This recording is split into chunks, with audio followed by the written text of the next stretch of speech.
Assalamualaikum warahmatullahi wabarakatuh. Bertemu lagi di pertemuan pertama ya dari mata kuliah Machine Learning. Jadi di mata kuliah pertama ini kita akan membahas dengan judul besar pengenalan machine learning dan workflow. Jadi kita akan membahas terkait pengenalan machine learningnya dulu sebelum kita belajar lebih jauh. Jadi machine learning ini apa? Machine learning ini merupakan sistem yang belajar dari data untuk membuat prediksi atau keputusan. Contohnya rekomendasi Netflix ya. Jadi ketika kita menonton Netflix biasanya historinya contohnya kita habis nonton film horor. Nah, ketika kita selesai nonton itu biasanya rekomendasi dari movie-nya setelah itu adalah rekomendasi film horor semuanya. Terus ada deteksi spam biasanya di email, terus ada prediksi harga rumah dan lain-lain. Terus machine learning ini dipopulerkan oleh Arthur Samuel. Ya, jadi ini merupakan seorang ahli dalam bidang kecerdasan buatan di tahun 1959. Oke, jadi ruang lingkup dari machine learning ini sebenarnya besar, tapi secara garis umumnya itu machine learning itu terdiri dari supervised learning, terus ada unsupervised learning, sama yang terakhir itu reinforcement learning. Oke, jadi kita akan bahas lebih dalam ketiga ini di pengenalan pertama ini. Sebelum itu kita harus tahu dulu sebenarnya apa sih bedanya AI, machine learning, terus deep learning. Nah, itu apa? Apakah itu merupakan satu kesatuan yang sama atau berbeda? Nah, ini kita bisa lihat di gambar. Nah, ini merupakan taksonomi AI secara lebih rinci. Jadi ada beberapa lapisan, ada satu, 2, 3, 4, 5. Ada 5 lapisan ya, yang mana lapisan terluarnya itu adalah AI. Jadi di dalam AI itu ada machine learning, ada neural network, terus ada deep learning sama generative AI. Itu bagian yang paling terdalam. Jadi AI ini di lingkaran ungu atau purple ini merupakan lapisan paling luar yang mana dia yang akan menaungi si machine learning, neural network, deep learning, sama generative AI. Nah, generative AI ini adalah lapisan paling dalam dan yang paling kompleks gitu ya. Nah, yang akan kita pelajari fokus utamanya itu ada di machine learning. Yang mana machine learning ini adalah lapisan kedua ya dari yang terluar, yang dari AI, yang lapisan hijau ini ya machine learning. Nah, itu di dalamnya mencangkup ada di sini ada supervised learning, ada unsupervised learning, terus ada K-means, ada KNN, Key Nearest Network, terus ada logistic regression, linear regression, PCA, hypothesis testing, support vector machine, terus ada decision tree, dan sebenarnya ada lagi ya. Tapi ini merupakan poinnya ruang lingkup dari si machine learning tadi. Terus kalau kita melirik ke dalam lagi, itu ada neural network. Neural network itu banyak lagi ya poin-poinnya. Kita bisa lihat di sini salah satunya ada perceptron, terus ada backpropagation, feed forward, dan lain-lain ya. Melihat ke dalam lagi itu ada deep learning. Nah, ini semakin kompleks ya, deep learning. Nah, ini contohnya salah satunya ada GPT yang sering kalian pakai, AI yang sering kalian pakai, itu merupakan bagian dari deep learning ya, yang termasuk di dalam naungan AI juga, ya kan, artificial intelligence ya. Di bagian yang paling dalam sekali itu ada generative AI, ya, yang mana di dalamnya itu nanti ada subkategorinya lagi. Nih, contohnya salah satunya adalah transfer learning, mungkin ada agents, terus ada LLM, dan lain segalanya. Oke, kita lanjut ke komponen utama dalam machine learning. Ini komponen utamanya untuk kita menggunakan atau mengimplementasikan machine learning itu harus ada apa? Harus punya apa dulu gitu. Yang pertama tentunya kita harus punya data. Nah, data adalah bahan dasar dalam machine learning. Jadi tanpa data, kita nggak bisa melatih model atau tidak bisa membuat si model ini bisa mempelajari. Di dalam machine learning ya, dalam ruang lingkup machine learning itu punya atribut atau variabel dan punya label ya. Jadi punya hasil yang akan ingin diprediksi. Oke, jadi kualitas dan kuantitas data itu memengaruhi kinerja model. Data juga harus bersih, relevan, dan cukup representatif untuk masalah yang dihadapi. Nah, nanti datanya ini akan melalui tahap pre-processing ya. Nanti kita akan bahas di slide selanjutnya. Nah, kalau kita lihat di gambar, ini ada data yang mana di tanda panah merah itu terlihat dia arah panahnya itu ke 4 tabel ya. Yang mana 4 tabelnya inilah yang merupakan atribut dari data. Nah, yang atasnya ini ya, yang atribut dari datanya ini adalah sepal length, sepal width, terus petal length, ada petal width.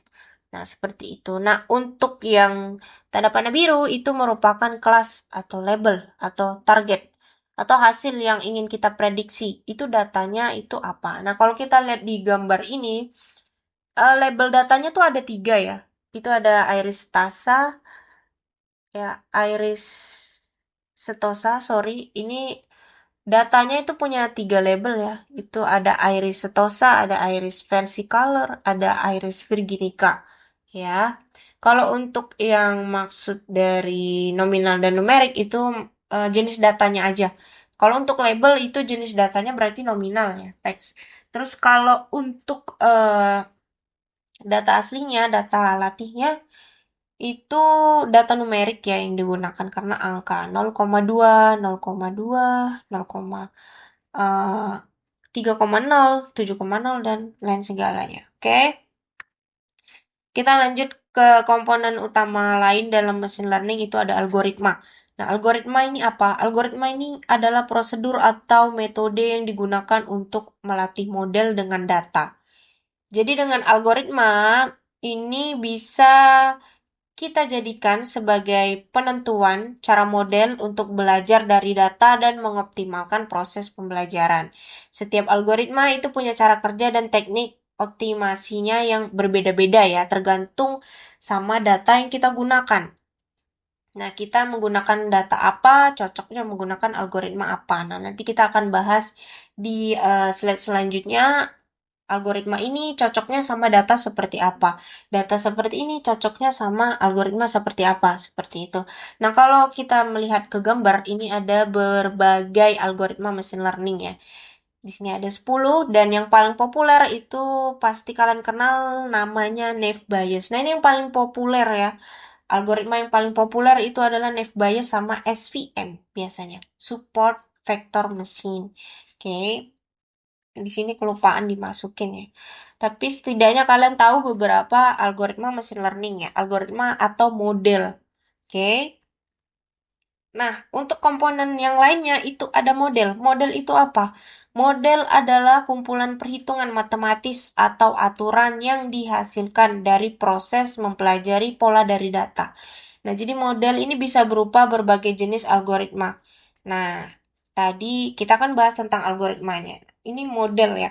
Modelnya itu biasanya dilatih menggunakan data untuk membuat prediksi atau klasifikasi. Kalau sesuai di gambar ini kita bisa lihat ada email. Contohnya email ya. Ini ada email masuk, terus kita gunakan machine learning model untuk mengklasifikasikan bahwa email tersebut termasuk spam atau bukan spam. Nah, spam dan bukan spam ini merupakan label data. Label data yang akan kita prediksi ini labelnya ada 2, yaitu spam dan bukan spam. Oke, jadi itu merupakan label data ya. Nah, lanjut ada feature engineering. Feature engineering adalah proses mengubah data mentah menjadi fitur yang lebih relevan dan informatif untuk model. Nah, jadi ini melibatkan pemilihan, transformasi, dan pembuatan fitur baru dari data yang ada. Fitur engineering penting untuk meningkatkan kinerja model. Oke, jadi di sini misalnya contohnya kita punya segerombolan data, terus kita menggunakan fitur engineering yang mana nantinya akan dilanjutkan untuk tahapan proses modeling. Ya, jadi ini berfungsi ya untuk tadi mengubah data mentah menjadi fitur yang lebih relevan. Jadi datanya tuh dibikin lebih relevan dengan model yang akan kita implementasikan seperti itu. Lanjut ada training. Nah, training ini adalah proses model belajar dari data. Selama pelatihan, model memproses data dan memperbarui parameter untuk meminimalkan kesalahan atau meningkatkan akurasi. Nah, proses ini melibatkan penggunaan data latih dan seringkali melibatkan pembagian data menjadi set pelatihan dan set validasi. Maksudnya apa? Jadi training ini adalah proses kalau misalnya di dunia nyatanya itu adalah proses runningnya. Jadi yang mana data-data yang kita punya itu akan dilatih atau di training supaya dia bisa mendeteksi si data ini merupakan label yang mana. Nah, contohnya kalau digambar, data train yang sudah ada kelas atau labelnya sama data latih yang belum ada. Jadi data baru yang tidak ada labelnya.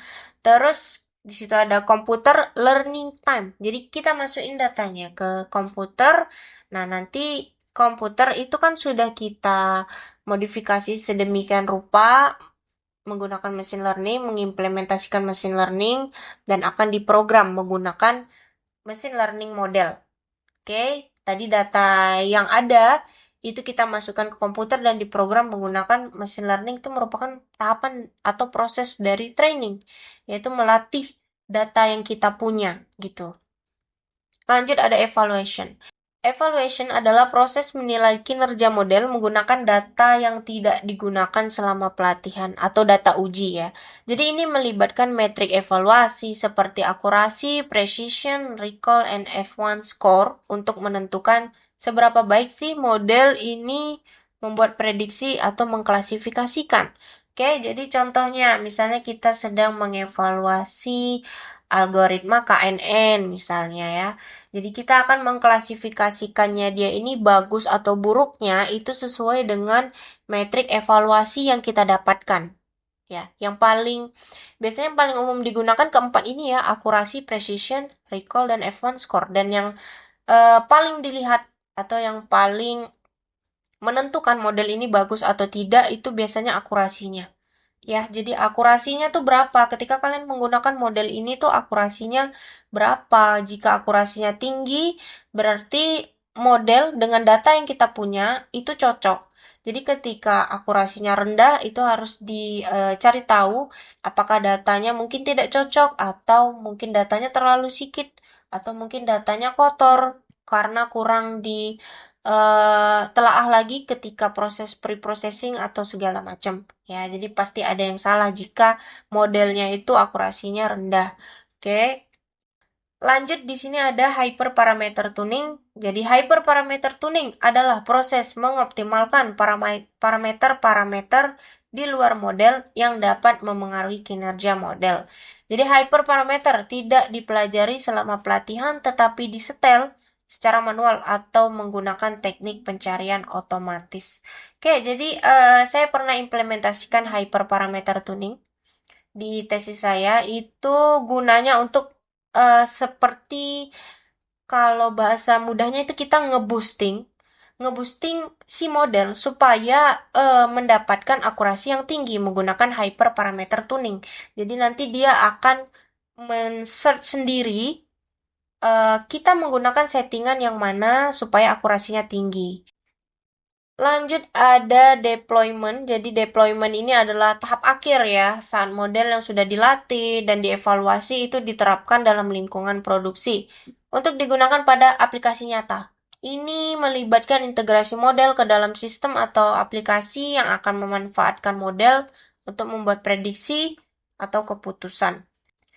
Nah, oke, contohnya di sini adalah kita kalau digambar ya, contohnya ini kita ingin mendeploy aplikasinya itu menjadi aplikasi web. Ya, jadi deployment, habis itu prediction. Nah, ini merupakan alurnya ya. Jadi kita bikin dulu kode pelatihannya, kita dapatkan dulu datanya, mau berlabel atau tidak, itu sesuaikan dengan model atau algoritma yang kalian gunakan. Habis itu kita bangun modelnya.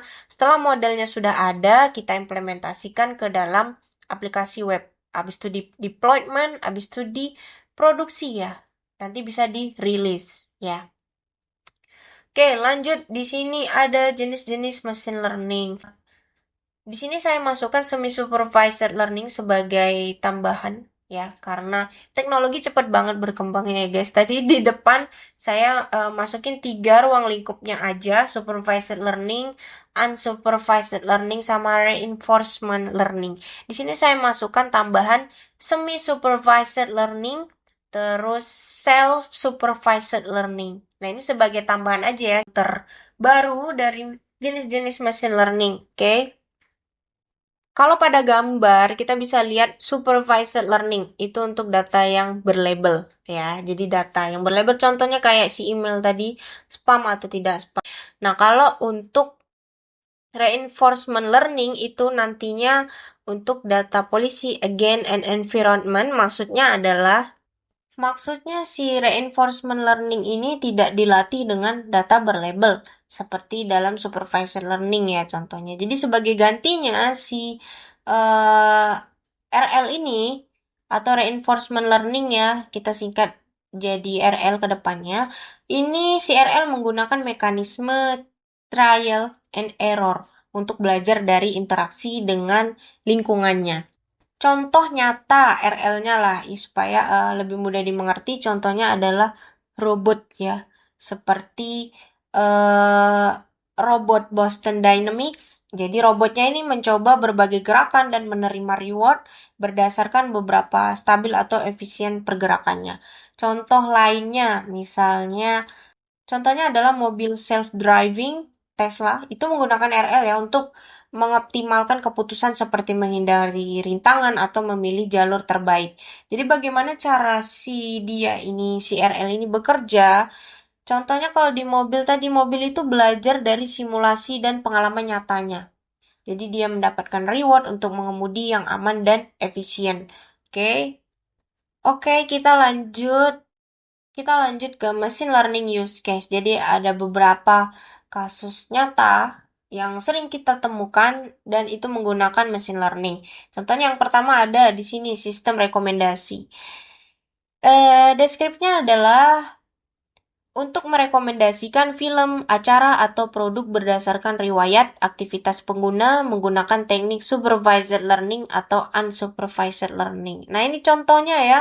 Eh, di situ ada banyak sosmed kalian bisa lihat. Nah, contohnya aja ketika kalian misalnya buka Amazon mencari suatu barang. Nah, kalian misalnya cari topi. Nah, itu kalau kalian cek topinya itu selama bermenit-menit, terus kalian buka Facebook contohnya. Nanti Facebook akan merekomendasikan iklan-iklan terkait topi. Karena dia melihat berdasarkan riwayat si pengguna atau melihat riwayat kalian itu habis mencari apa gitu, maka dia akan merekomendasikan itu. Oke, lanjut ada penyaringan email spam. Nah, ini contohnya kayak yang tadi ya. Si email ini ada 2 email. Sorry, kalau di gambar ini ada 3 email ya. Yang merah itu spam, yang kuning itu tidak spam.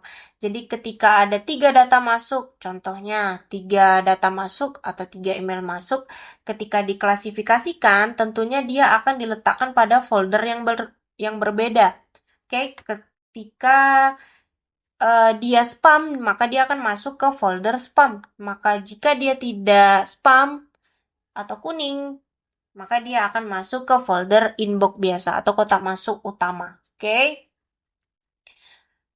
Lanjut itu yang lainnya itu ada asisten suara, misalnya Siri, Oke Google atau Alexa. Nah, jadi ini untuk memahami dan merespon perintah suara.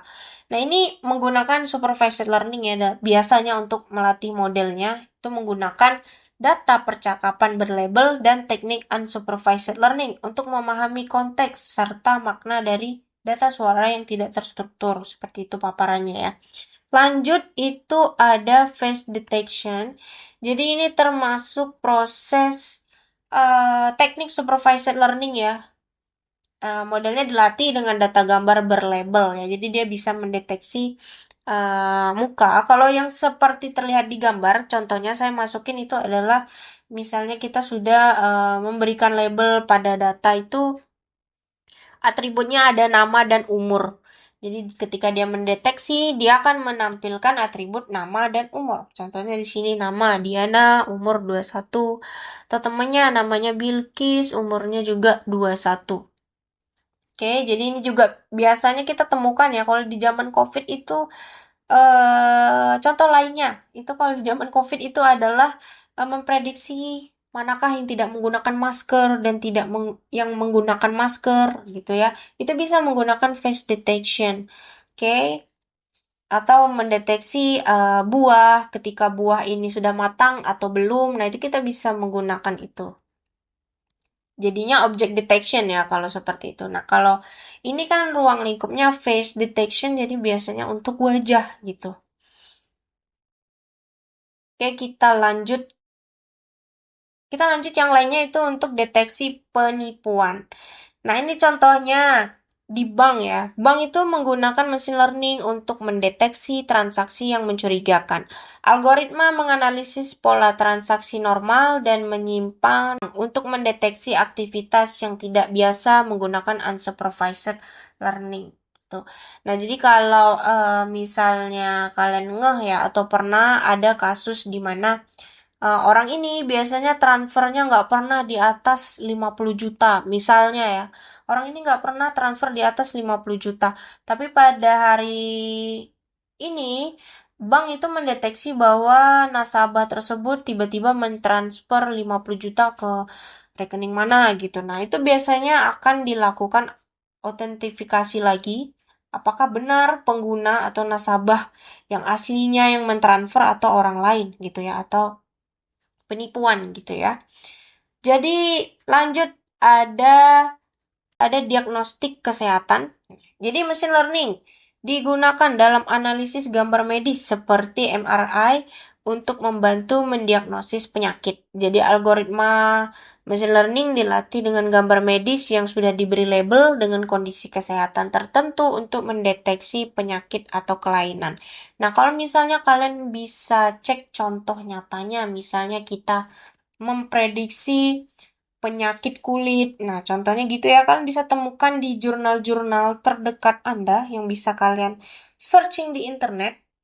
Itu misalnya contohnya ada deteksi penyakit kulit. Nah, itu kan data yang digunakan adalah data-data foto-foto penyakit kulit yang mana kulitnya itu sakit atau kulitnya tidak sakit. Nah, jadi mesin learning itu akan mendeteksi. Lanjut yang terakhir itu ada chatbot. Nah, chatbot ini merupakan proses di mana mesin learning ini bisa memahami dan merespon pertanyaan pelanggan. Nah, ini kayak yang ada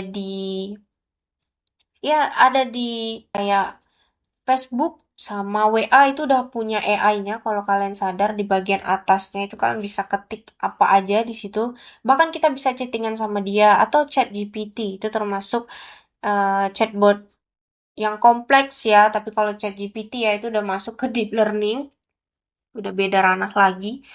Udah makin keren ya chatbot sekarang gitu. Atau kalian bisa temukan di e-commerce mungkin biasanya kalau kalian chat sellernya itu biasanya ada chatbot otomatis ya itu termasuk dari penggunaan machine learning juga. Oke. Lanjut, ada tantangan dalam mesin learning. Nah, mesin learning menawarkan peluang besar untuk menganalisis data dan membuat keputusan yang lebih baik.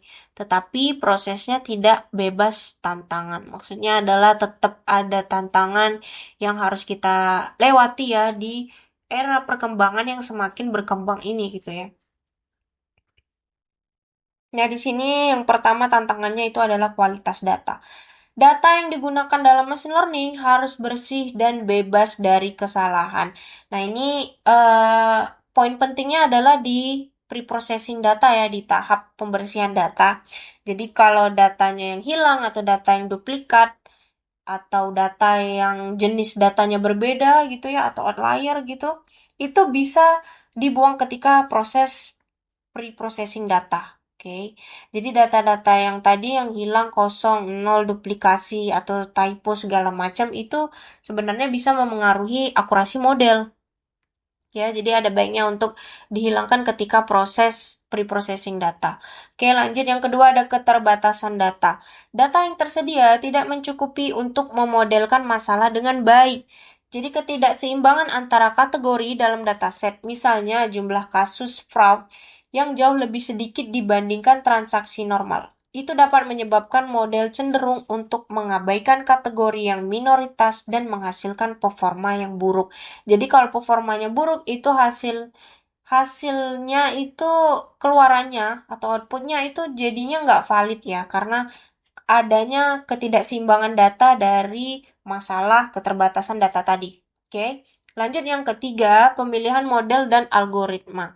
Jadi, memilih model yang tepat untuk masalah yang dihadapi adalah kunci keberhasilan machine learning. Model yang tidak sesuai dengan data atau jenis masalah bisa menghasilkan prediksi yang buruk. Nah, ini tadi yang sudah saya sounding sebelumnya. Itu pemilihan model dan algoritma itu disesuaikan dengan data yang kita punya. Jangan pula kita punya data berlabel tapi kita pakai model atau algoritma unsupervised learning. Nah, itu kan salah ya. Unsupervised learning itu menggunakan data yang tidak berlabel. Oke, supervised learning menggunakan data yang berlabel. Oke, jangan sampai salah ya. Jadi ini eh, merupakan salah satu tantangan dalam machine learning. Oke, jadi usahakan untuk telaah dulu datanya dan pikirkan mana kiranya model yang cocok dengan data yang kalian punya sebelum kalian implementasikan. Oke, supaya tidak buang-buang waktu dan menghasilkan prediksi yang buruk dan tidak valid juga ya, karena kan jadinya sia-sia ya kalau kita melakukan riset atau implementasi algoritma yang kita sudah tahu dari awal modelnya itu tidak cocok, tapi tetap kita usahakan untuk cocok karena mungkin waktunya mepet atau segala macam ya. Nah, itu malah berakhir biasanya prediksinya buruk ya, atau akurasinya itu jadinya rendah. Oke. Jadi kalau bisa, sebisa mungkin gunakan model dan algoritma yang cocok atau sesuai dengan data yang kalian punya. Oke, jangan ikut-ikut tren aja gitu. Misalnya lagi populer algoritma ini, kalian ngebet menggunakan algoritma itu karena sedang populer dan paling mudah untuk didapat referensinya gitu. Tapi kalian tidak melihat data kalian itu cocok atau tidak. Ya, lanjut kita keempat itu ada etika dan privasi. Menggunakan data pribadi harus dilakukan dengan perhatian penuh terhadap privasi individu dan pertimbangan etika. Misalnya, data sensitif seperti informasi kesehatan atau keuangan harus dilindungi untuk mencegah penyalahgunaan dan pelanggaran privasi.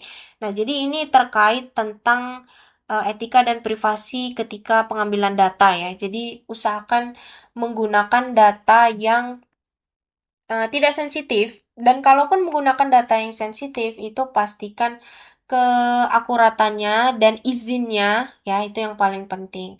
Oke, lanjut yang terakhir itu ada pemeliharaan dan pembaruan. Nah, ini model machine learning memerlukan pemeliharaan dan pembaruan secara berkala agar tetap relevan ya, agar tidak ketinggalan zaman.